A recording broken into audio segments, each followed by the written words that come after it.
Olá, amigos de casa, sejam bem-vindos. Estamos começando mais um programa Direto ao Ponto. Um programa que, como todos os outros que integram a grade da TV Zoom, pode ser visto também pela internet, na nossa página tvzoom.com.br ou através do nosso aplicativo de celular, a qualquer hora, a qualquer lugar.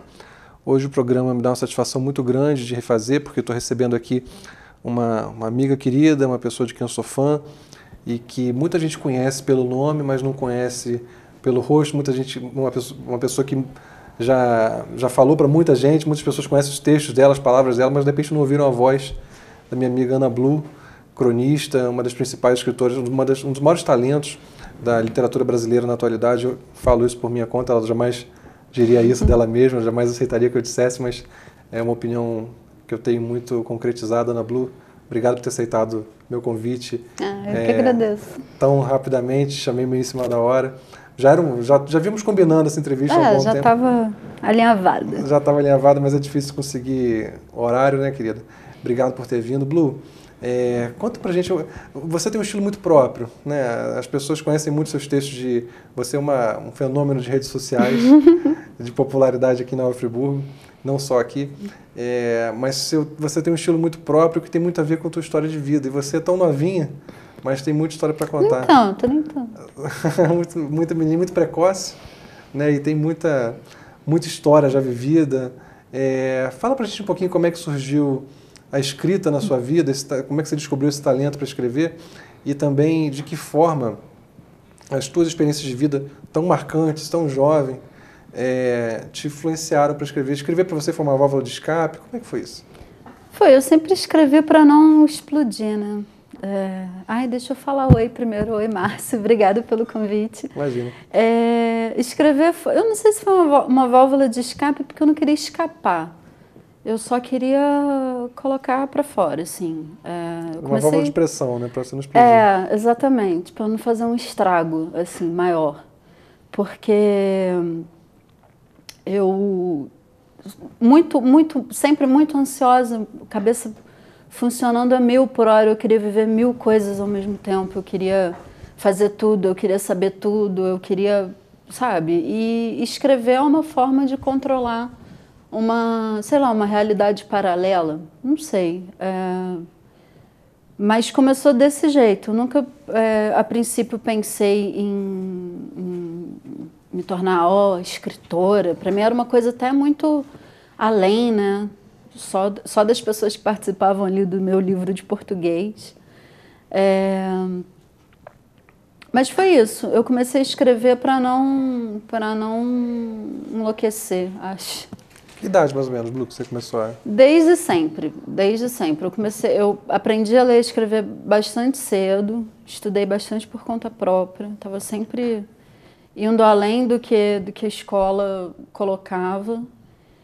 E com uns 6, 7 anos, assim que eu comecei a ter noção do que era escrever, eu lembro que eu já criava historinha. Minha mãe guardou até a minha adolescência, ela guardou algumas das coisas que eu escrevi quando era criança, desde pequenininha, que dava para ver que eu inventava. Você tem essas coisas, tem esse material guardado? Não tenho mais. Acho que eu perdi nas mudanças aí da vida. Teu estilo é muito engraçado, existe uma contradição, né, em relação a você. Você, no trato pessoal, é tímida, dá para perceber que você fica toda tímida, mas quando escreve você se expõe completamente. Você, estava falando contigo aqui antes de a gente começar, quer dizer, você é carne viva mesmo, é nervo, né? Você se coloca, e você até publicou há poucos dias esse manifesto, de certa forma, no Facebook, de que lá as pessoas só falam de vitórias, só falam de coisas maravilhosas. E tem até algumas hipocrisias, né? Tipo, agradecer a Deus em público no Facebook, umas coisas que eu acho meio ridículas, né? Quer dizer, só quer dizer para todo mundo que você está num momento bom. E você falando da importância de assumir também os problemas. E teus textos tocam e cativam muito, justamente porque as pessoas se identificam com a tua dor e com a dor que todo mundo tem. Quer dizer, todo mundo carrega dores, todo mundo tem momentos de tristeza, de solidão, de medo, enfim. E você expõe isso com muita coragem, apesar de ser totalmente tímida no trato pessoal. Acho que as pessoas devem se surpreender um pouco quando te conhecem, né? Eu acho às vezes que elas esperam uma figura mais escancarada, não sei se escancarada é a palavra, mas mais presente, que chega com mais altivez, sabe? E eu sou toda tímida, assim, eu chego tentando não chamar atenção, ou... Não chamar atenção, mas assim... Eu sou tímida. Eu sou tão tímida que eu tô me enrolando para falar sobre minha timidez. Olha que horror. Mas você é assim mesmo, você não tem máscaras. Às vezes é uma falsa timidez também, né? Porque eu sou capaz também de falar os piores absurdos com essa voz fininha e quietinha e baixando os olhos, assim, mas essa timidez no trato eu acho que é uma característica. Isso faz até certo sentido, né? Quer dizer, enfim, quem sou eu para julgar, mas aparentemente a escrita é a forma como você encontra para se expressar mesmo, para poder falar, de repente, coisas que você tem mais dificuldade de falar pessoalmente, não? Sim, a princípio, quando eu comecei a escrever, não era para ninguém, assim. Quando a gente começa escrevendo em diário, ou só para colocar uma impressão de uma coisa, ou para lembrar daquilo depois, ou simplesmente para não explodir, você não pensa que depois você vai ter um leitor para aquilo. Então, eu escrevi durante muito tempo sem essa perspectiva de ter um leitor, de ter uma ressonância, sabe? E aí você se abre, né? Porque você não vai ter leitor, você não vai ter crítico, você não vai ter censura, você só está falando de você. Para você ou para ninguém, mas é só uma impressão. E quando aquilo ecoa, as pessoas formam uma imagem realmente de você. E foi muito rápido para mim isso, porque, né, sempre escrevendo, tendo um blog ou outro ali, um aqui, tentando colocar esse texto possível para as pessoas, mas eu, no fundo, de início, eu não achava que eu ia ter leitor para aquilo.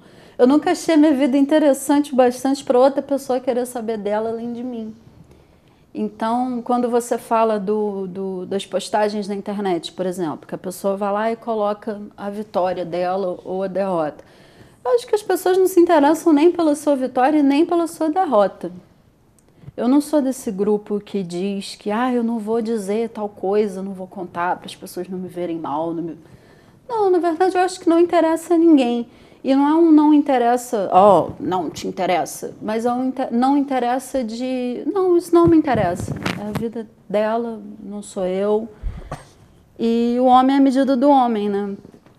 Se eu também não estou fuçando na vida das pessoas para ver o que elas estão fazendo de bom ou de ruim, de certo ou de errado, ou qualquer coisa do tipo, eu também não acho que eu vou ter olhos voltados para mim, né? Esse sempre foi o meu pensamento.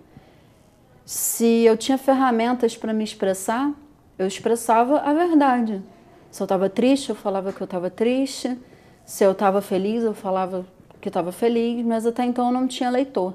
A partir do momento que eu começo a ter leitor, que eu começo a ser mais conhecida pelas coisas que eu escrevo, justamente porque quando você expressa uma verdade, a verdade humana ela é universal, ela é única para todo mundo. Embora a gente não saiba exatamente qual seja. Não é difícil saber quando você está sendo verdadeiro ou não, mas as pessoas se identificam com aquilo que você escreve, independente daquilo que você quis dizer, às vezes. E aí rolou isso que você está falando, mais da exposição, das pessoas conhecerem e terem acesso. Aí eu comecei também a ter mais preocupação com o que eu poderia expor ou não. Já me perdi. Vamos. Você continua escrevendo para você mesmo, então? Não. Eu tenho uma produção que é minha, que continua sendo essa impressão diária e de pessoas e de coisas, e eu tenho um texto mais ficcional, que é um expositivo sem ser. Eu tento expor as sensações sem expor pessoas ou experiências concretas. Assim. Eu pergunto porque você falou que as pessoas não estão muito interessadas, mas no teu caso não é bem assim. É difícil de analisar, mas assim, você tem muitos seguidores, muitas pessoas que acompanham, eu sou um deles. Talvez você tenha batido no ponto de você estar falando de você mesmo se expondo, mas falando de assuntos universais com os quais as pessoas que estão preocupadas com si mesmas se identificam, pode ser. Sim, Mas o fato é que você tem muitos seguidores e atinge muita gente, tem atualmente muita influência. Você também foi cronista do jornal Voz da Serra durante muito tempo, onde você ainda é revisora. O que me surpreende também, porque você foi mãe tão cedo, você tem uma vida tão diferente daquela pessoa acadêmica tradicional, e você... a gente está falando muito das suas experiências, da tua verdade, mas você tem muito talento. Isso é inegável, quer dizer, foi a junção, no meu entendimento, a junção das duas coisas que faz você ser tão forte com as tuas palavras, tão tocante, que já me levou às lágrimas mais uma vez com os seus textos, que é a junção de verdades muito cruas e muito universais da tua história, que é a história de muita gente em aspectos, né? E o talento que você tem com as palavras, a intimidade, quer dizer, você é uma pessoa de muita leitura, dá para perceber isso pela forma como você sabe se expressar, você realmente consegue contextualizar e fazer textos excelentes. Então, acho que são as duas coisas. Você percebeu esse talento quando? Quando que eu percebi? Na escola eu já tinha umas vitórias, assim, em relação aos professores. Os professores sempre me incentivaram muito. Tirando um professor de educação física que me tirava da biblioteca para participar da educação física, que eu não, tecnicamente nem poderia, porque eu tinha asma, quase morria. Que horror, né? Falar do professor. Mas, enfim, os professores sempre me incentivaram muito na escola. Então, já na escola, desde o ensino fundamental, eu já sabia que eu teria, se eu tivesse que escolher alguma profissão, em algum momento seria na área de letras, né? Ou da informação propriamente dita, ou na parte acadêmica. E eu fiquei um bom tempo na minha vida de estudante com esse plano de continuar estudando. Eu era bem estudiosa no início. E eu tinha fortes planos assim, de ir para a faculdade, ou de letras, ou de jornalismo. Eu já tinha essa visão de que eu poderia fazer daquilo ali a minha lida. Venho de uma família de costureiras, de pessoas que trabalham, que fazem coisas lindas, assim, com produtos, né, que você pode tocar. Minhas tias fazem crochê muito bem, minha mãe também fazia bordados, né, o comum de Friburgo. Mas eu não tinha aptidão nenhuma para nada. Tudo que eu fazia ficava torto, ficava frouxo, não ficava bonito. Eu sabia que se eu dependesse de um trabalho mais prático, de repente eu não iria me dar tão bem. Então, essa parte já estava entendida. Agora, quando eu fui trabalhar no jornal, no Voz da Serra, acho que vai fazer 4, 5 anos que eu estou lá, me deu um baque. Foi uma experiência assim, enorme na minha vida, porque eu tinha todos esses planos de estudar e foi tudo por água abaixo logo de início, porque eu engravidei adolescente, minha mãe ainda me apoiou, falou, não, você vai continuar estudando, eu vou cuidar do seu filho para você estudar. Eu tive muito apoio dela, mas ela adoeceu logo depois e a doença dela deixou ela paralisada, né? Ela não podia, não tinha como. E aí foi o contrário, eu que parei todos os planos de tudo para poder viver aquele momento ali da família, aquela situação, né, de cuidar da mãe e da minha irmã mais nova. Então tudo aquilo naquele momento foi afogado para mim. Vamos dar uma pausa nessa narrativa. A gente tem que fazer o nosso único intervalo rapidinho. E no segundo bloco a gente fala um pouco mais da tua carreira profissional mesmo. Você trabalhou em várias áreas. E tem muita coisa interessante. Eu também tenho umas dicas que eu gostaria de dar ao pessoal de casa. Tá. Fica com a gente rapidinho, a gente já está voltando. Até já.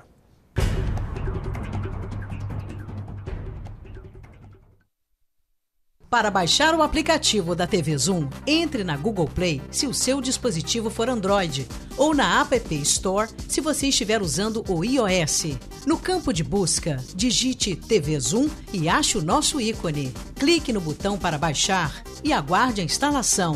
Pronto! O seu aplicativo TV Zoom já está pronto para você usar. Abra o aplicativo e veja o ícone ao vivo. Clicando nele, você assiste a nossa programação em tempo real, em qualquer lugar, 24 horas por dia. No ícone Vídeos, você assiste matérias do Zoom TV Jornal e programas exibidos durante a semana. Em Notícias, você confere informações sobre o mundo, Brasil e Nova Friburgo. E no botão Envie, você pode nos enviar fotos e vídeos diretamente do seu celular ou tablet. Baixe agora e descubra muito mais opções no seu aplicativo TV Zoom.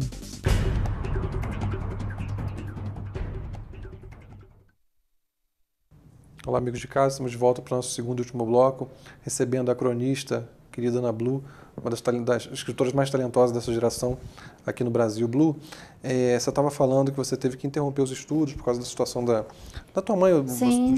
Uma situação familiar difícil que você passou? E eu fiquei ali, né, cuidando da minha mãe e do meu filho, que era pequenininho, da minha irmã, e naquele momento eu desisti um pouco de estudar. Eu não sei não é desistir a palavra, né? Eu sabia que naquele momento não dava, e eu fiquei uns anos meio sem saber, assim, exatamente o que eu faria.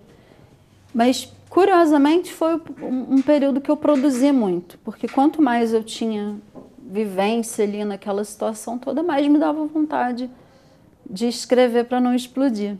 E pela facilidade, né, com a comunicação, quando eu fui procurar emprego, depois, mais tarde, eu acabei também trabalhando na área de comunicação. Eu tive várias oportunidades, né? Eu trabalhei com assessoria política um tempo, depois eu fui acolhida numa agência de publicidade da cidade que me deu uma chance muito legal também de mostrar, né, um pouco do meu... desse trabalho com a palavra. Sim. E aí, no momento que eu fui chamada, que eu fui abraçada pelo jornal, que a coisa se concretizou para mim, porque eu estava no jornal. Caramba, eu estou no jornal. Eu não consegui estudar, não fiz a faculdade. Depois eu fiz faculdade, mas eu fiz numa outra área. Eu já tinha saído completamente dessa ideia da comunicação e, de repente, eu me vejo no jornal. Eu fui chamada para lá já por conta do meu ativismo do Facebook, né, dos textos que eu colocava lá sobre as opiniões que eu tinha e que eu achava que ninguém se interessava.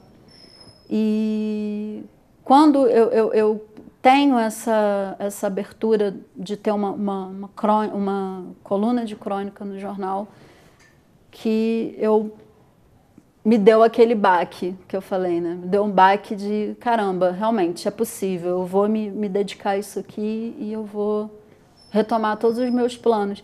E eu acho legal esse tipo de mensagem, fazendo só um adendo pequeno aqui. Muita mulher desiste das próprias aptidões, dos próprios sonhos, do trabalho, do talento, de tudo. Às vezes porque vem os filhos, porque vem o casamento, porque não tem apoio em casa, não tem apoio da família, não tem apoio. Gente, vamos... Dá para ir, dá para fazer. Não desiste não desiste, continua. Se eu tivesse desistido, eu tinha desistido. Eu estava lá com a minha vida parada só em função dos filhos e da casa, e eu poderia nunca ter tido a chance de me tornar o que eu realmente era. Você é muito modesta e também, claro que não vai expor coisas desnecessárias, até para não... que são verdadeiras, você poderia falar com toda legitimidade, mas você é muito cuidadosa para não parecer, enfim, que está apelando para certos sentimentalismos ou coisas assim. Mas eu conheço você pessoalmente, sei que sua vida nunca foi fácil e que você é muito guerreira, muito corajosa. É um testemunho que eu posso dar. Você certamente não daria de si mesmo, mas suas palavras têm muito respaldo quando você fala isso, porque você realmente se construiu nadando contra a maré, né? E eu Claro que teve pessoas que sempre te apoiaram, você sempre conquistou, muitas pessoas, teve apoio de várias pessoas, mas você foi, muitas vezes se viu sozinho, muitas vezes se viu sozinho. E Blue, eu falo com toda a tranquilidade para o pessoal que está em casa, se algum editor nos estiver ouvindo, você realmente, você já vive uma rotina de jornal, você já vive das coisas que você sabe, mas você ainda é uma joia a ser lapidada, ou a ser conhecida, melhor ainda, ser conhecida pelo mercado, porque você é uma best-seller em potencial. Não, você só precisa de orientação, precisa de encaminhamento. Você tem que, em algum momento, vai ter que parar de escrever um pouco em Facebook e publicar esse material todo em livros. Você tem uma coleção de crônicas muito vasta já, muito material que nunca foi publicado. Então, realmente uma pessoa que tem ainda muito a explodir e eu ainda tenho certeza que vou ter muito orgulho de falar, olha, eu trabalhei com a Ana Blue, conheci a Ana Blue, porque você realmente tem um talento único, um talento muito raro. Você é muito modesto, mas seu talento é muito especial. E tem muita história para contar, muita coisa para viver. Realmente é uma pessoa que tem que ser aproveitada e descoberta. Você tem muitas histórias, né, Blue? Você foi contando a tua vida assim, você já chegou ao jornal, mas você trabalhou um bom tempo com política, trabalhou um tempo com Renata Birrahmer. Sim. E tem uma história até engraçada nesse período, que você fez uma coisa que muito brasileiro gostaria de fazer, que é xingar o presidente da República, né? Pessoalmente. Verdade. Conta um pouquinho dessa história, não precisa repetir o xingamento, mas conta pra gente, o pessoal de casa, um pouquinho dessa história, como é que você teve frente a frente com Michel Temer e conseguiu. Um dos primeiros trabalhos que eu tive foi com Renata Birrahmer, quando ele era candidato a prefeito. E ele foi candidato a prefeito pelo mesmo partido do Michel Temer. Ele já era presidente do partido na época. Acho que foi 2004 isso, né? Por aí, 2004. Meu filho era... Tudo eu meço pela idade dos meus filhos, né? Meu filho era neném, acho que foi 2004. Uhum. E eu fazia parte da juventude do partido. E às vezes a gente fazia umas viagens para o Rio, para participar de convenções e tal. E a gente foi para uma convenção num hotel e esperando o presidente do partido chegar, que era o cara principal, que ia lá, né? Ele tinha que chegar para a coisa começar. E ele não chegava nunca, e estava muito quente, aquele monte de gente falando, eu não aguentava mais, eu queria morrer. E eu saí do lugar, assim, vou sair um pouco, vou lá embaixo, vou dar uma volta, sei lá, e desci. Quando eu voltei, eu subi no elevador, subi nos caras engravatados, assim, aquelas caras de bagre velho, e me perguntaram no elevador, como é que tá lá em cima? Tá cheio? Aí eu não vou repetir o xingamento, mas eu falei que um determinado senhor estava atrasando a coisa toda, porque estava um circo armado lá em cima, esperando aquele determinado senhor chegar. E era ele, quando chegou lá em cima e abriu o elevador, a porta do elevador, os fotógrafos vieram. Você estava no elevador com o Michel Temer. Com o Michel Temer. Estava todo mundo esperando ele, você falando mal dele sem saber que era ele. E eu falei mal dele para ele, sem saber que era ele. Olha que pessoa que boa, né, que estava lá participando da convenção. Não sabia nem qual era a cara do sujeito. Você lavou a alma de muita gente aí. Pois é, e sem saber, né, alguns anos antes. Pois é. Blue, você também teve uma participação muito importante na Flinf. Fala um pouquinho dessa rede de contatos que foi feita e do destaque que você teve também na festa, enfim. Fala pra gente. Eu acho que automaticamente, cronologicamente, na minha história como escritora, determinando esses pontos cruciais para mim, um desses pontos foi a minha entrada no jornal e certamente um segundo ponto foi a minha participação na Flinf. Eu fui convidada pela Maria Fernanda, que é a curadora do Conectivos, né, que é o grupo que realiza a Flinf. E foi através disso. Ela chegou aqui em Friburgo, ela é daqui e chegou depois de um tempo, voltou para cá depois de um tempo. E uma das primeiras, ela costuma dizer que ela bateu o olho num texto meu na internet e falou, caramba, é isso, tem gente boa produzindo em Friburgo e né, ela naquele afã de fazer alguma coisa aqui. E foi bastante legal, porque ao mesmo tempo que ela começou a criar aos poucos essa ideia de trazer um festival literário para cá, eu também vinha trabalhando na minha produção e foi um encontro incrível, assim. Eu participei de 2 mesas na Flinf, uma com o Alessandro Lobianco e a Angela Pedretti e o Cheyenne, que são escritores daqui, são pessoas daqui. O Alessandro fez uma coleção de crônicas de um livro sobre essa loucura que é ser humano. É um livro bem legal e tem umas crônicas minhas. E essa mesa foi no sábado. E no domingo eu fiz uma mesa com o Eduardo Coelho e o Marcelo Moutinho, que são grandes escritores, pessoas reconhecidas assim no meio. Foi um dos momentos mais emocionantes da minha vida, isso eu posso te dizer seguramente, assim. Foi uma mesa exatamente sobre falar sobre essa coisa de ser um impressionista do dia a dia, de anotar as impressões do dia de forma que toque todo mundo. Foi incrível. Agora em outubro tem outra, eu vou participar também. Vai participar também? É isso que eu ia te perguntar agora. Vou participar também. A gente ainda está alinhavando os detalhes, assim, o que vai ser feito, mas eu prometo tentar repetir pelo menos a participação do ano passado, que foi bem legal. O pessoal também pode te ver em alguns momentos, em alguns pontos da cidade, declamando seus poemas, porque você também é poetisa, né, Blu? Você tem cada vez declamado mais. Como é que é isso para você? Assim, você sempre teve essa veia mais assim de interpretação ou não? Ou está descobrindo isso agora? Eu sempre quis. Querer, eu sempre quis. Mas sempre teve essa questão da timidez e da... Você vê que eu tô aqui o tempo todo segurando as mãos, assim, eu sou um pouco travadona. Eu participei de uns saraus do Sesc, e como eu tinha ali a possibilidade da leitura, porque eu sempre achei mais bonita a declamação mesmo da poesia, mas eu não sou muito boa com memorização. E aí quando eu percebi que eu poderia interpretar também lendo, que eu não precisaria exatamente gravar tudo, memorizar tudo, foi mais fácil para mim. Eu comecei a participar de uns saraus no Sesc, no Festival de Inverno, e aí a partir dali eu fui. Tô indo. Você costuma declamar no Bar América, não é isso? No Bar América, toda última segunda-feira do mês, a partir das 7h da noite, o Bar América abre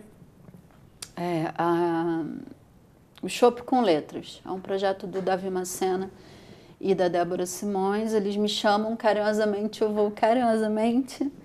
E eu tenho declamado poesia lá. A poesia, ela penetra mais fácil, né? Você continua fazendo cadência. Poesia? Faço pouco, mas tento. Acho que você declama são sempre suas ou são de outros autores também? Eu costumo declamar as minhas. Eu acho que é uma boa forma também de mostrar o trabalho, né? De vender o peixe. Você estava dizendo que a poesia penetra mais fácil, por quê? Explica. Por que a poesia penetra mais fácil? Eu não sei. Eu acho que da mesma forma que a música penetra mais fácil do que um discurso. Você não pensa em escrever música, não? Letra de música? Eu não consigo. Não é que eu não consigo. Eu não tenho uma melodia, assim. Eu não consigo ligar a letra à melodia. Mas eu tenho algumas poesias que amigos músicos meus já musicaram. O Lucas Santos musicou uma poesia minha que eu choro toda vez que eu ouço, que eu fico emocionada. Qualquer hora dessa aí ele lança. Eu nem sei se eu podia falar, já falei. Não, já falou, tá falado. Dizem que a palavra, quando é dita, a gente fica escravo dela, né? Enquanto a gente não fala, é bom dela. Que ele lança, ele já gravou um tempo e não lançou ainda. Lança, Lucas. Bota uma pressão aí. Vou botar uma pressão. Agora botei na TV, inclusive. Ana Blu, nosso tempo está chegando ao fim, teria conversa para muito mais tempo. Você tem que se livrar dessa timidez logo, porque é muito conteúdo, é muito talento, é muita preciosidade. Você é uma menina realmente muito preciosa, que eu tenho orgulho enorme de conhecer, de poder chamar de amiga. E repito, já falei, repito, editores, fiquem de olho, isso aqui é uma pedra preciosa, é uma menina que, sendo bem conduzida e amparada para poder, porque tem muitas responsabilidades, não é tão fácil conseguir parar para escrever, mas sendo bem amparada, é best-seller, traz best-seller aqui, é uma menina que realmente tem um potencial incrível, faz parte de uma geração de friburguenses, eu tenho falado isso aqui, uma geração de notáveis friburguenses. Ana Blu realmente é um exponencial, um talento exponencial, um talento de primeira grandeza da nossa literatura. Espero que vocês tenham gostado do papo tanto quanto a gente. A gente volta na semana que vem com mais um programa Direto ao Ponto. Espero vocês lá. Até já.